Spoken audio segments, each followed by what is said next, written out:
Ito ang reading mo, Pisces. Welcome back to our channel. Naway nasa mabuti kayong kalagay. Wow, watching.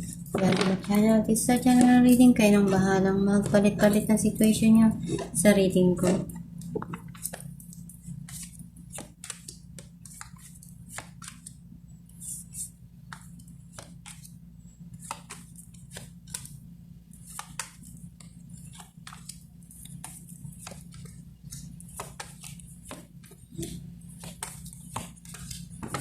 At the bottom of the deck, 10 of Cups. I feel like yung energy mo, nasisense ko na nandun yung mga bagay na nagpapasaya sa'yo ngayon sa buhay mo.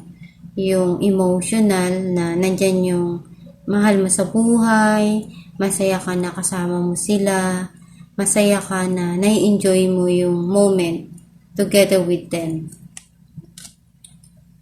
Ang mensahe ng card mo,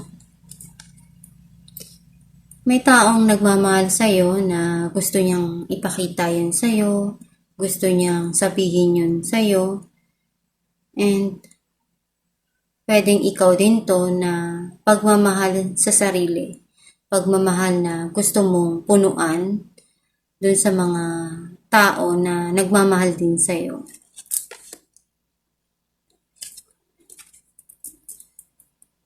Ginagawa mo lahat ng makakaya mo dun sa sitwasyon.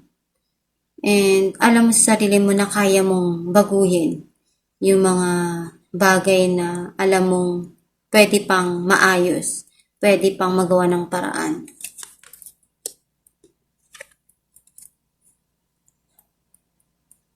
Itong tao na to, pagdating sa financial, sa career niya, stable, successful, and pwedeng businessman or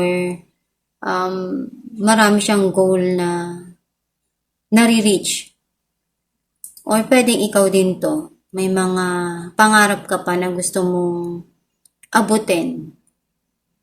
And napakasipag mo pagdating sa trabaho. Kung saan naman to sa buhay mo, itong tao na to napaka-mature, mag-isip. Pagdating sa financial, andun yung nag-heal na yung situation, yung mga nangyayari, yung mga isipin mo.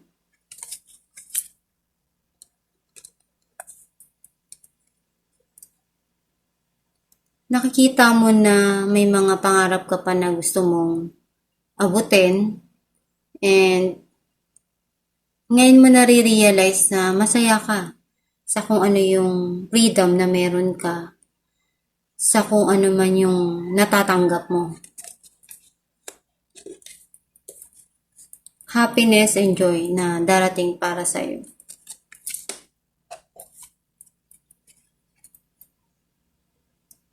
Couple, soulmate, and nandun yung pagmamahal na punong-puno.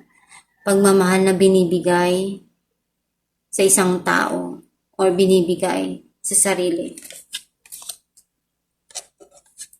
And that kind of love is guided. May mga gusto kang ayusin dito, sabihin, ipaliwanag, nagkakaroon na sa'yo ng clarity lahat, yung situation na nangyayari. Clarify natin ang King of Cups. Two of Wands and the Hierophant. May mga pangarap ka dito na gusto mong abutin, mga pinaplano mo, and you are guided or pwedeng itong person na to, may mga plano siya sa future, and alam niya kung ano yung makakabuti para dun sa situation. Clarify natin ang King of Pentacles.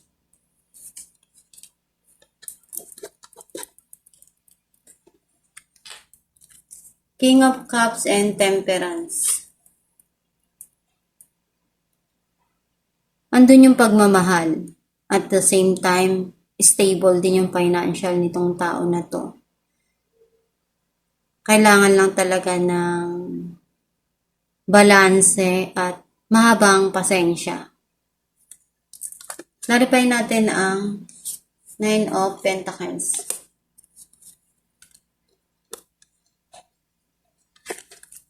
Three of Swords and Judgment.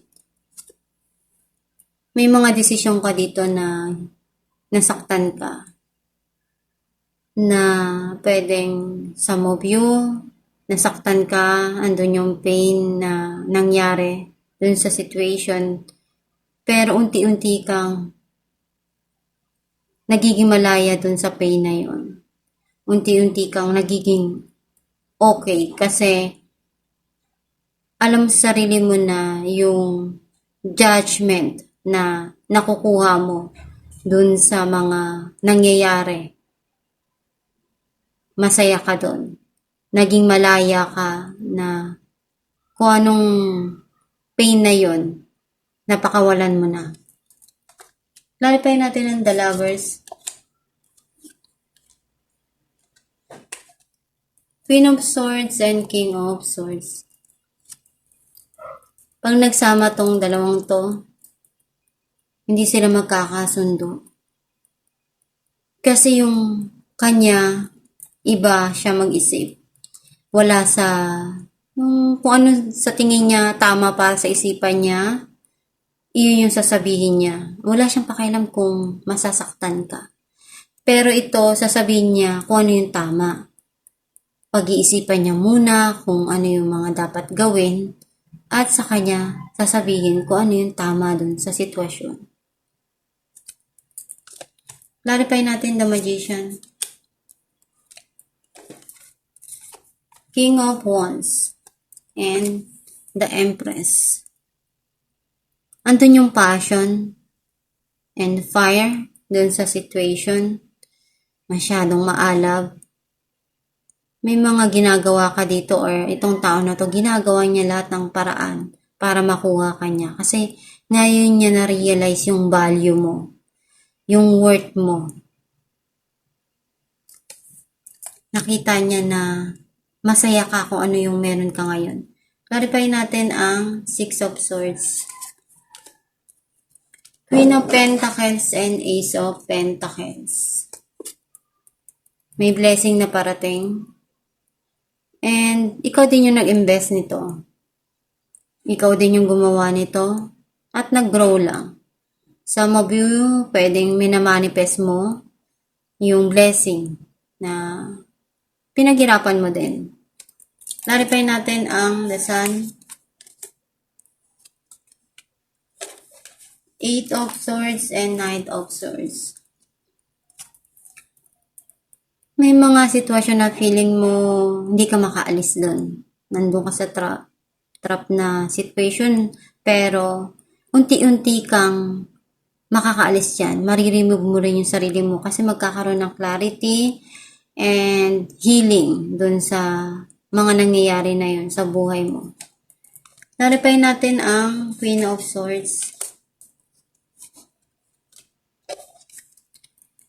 Page of Cups and Six of Wands. Meron ka ditong success and victory. Yung mga dati iniisip mo lang, ngayon ma-achieve mo na. May mga dreams ka na akala mo hindi mo makukuha, pero andyan andun yung tagumpay. Pwedeng public recognition, awards, promotion.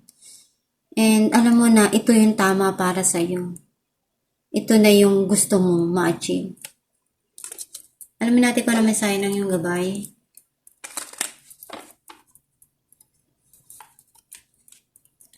The Ocean. The deep blue sea speaks to your soul, healing and soothing you. Even the act of imagining yourself dipping into its healing womb brings about desirable effects. Better yet, spend time physically near the ocean. Allow its power and beauty to wash away all cares and concern. May sign ng yung gabay na kapag feeling mo na-stress ka, namumroblema ka, and gusto mong huminga ng, alam mong makakawala ka dun sa pain na yon kahit panandalian lang. maglakad-lakad ka sa labas ng bahay or kung may malapit na dagat sa lugar nyo.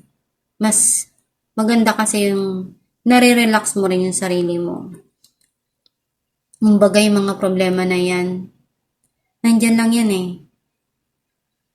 Basta kailangan mo lang na pag-isipan yung mga nangyayari sa buhay mo. At kung pwedeng mag-relax kahit for a while, kahit sandali lang. 'Di ba? Mas makakatulong yon for you to decide yung tama pagbalik mo dun sa sitwasyon na yun. Kasi nakahinga ka eh. Nagkaroon ka ngayon ng motivation na bago kung paano yung magiging desisyon mo dun sa situation na yun. Basta magdasal ka lang palagi at gawin mo yung mga bagay na magpapasaya sa iyong puso. As long na wala kang nasasagasaan at nasasaktan. At itong yung reading Pisces, kung nakaresonate ka, kaya comment down below. Thank you for watching.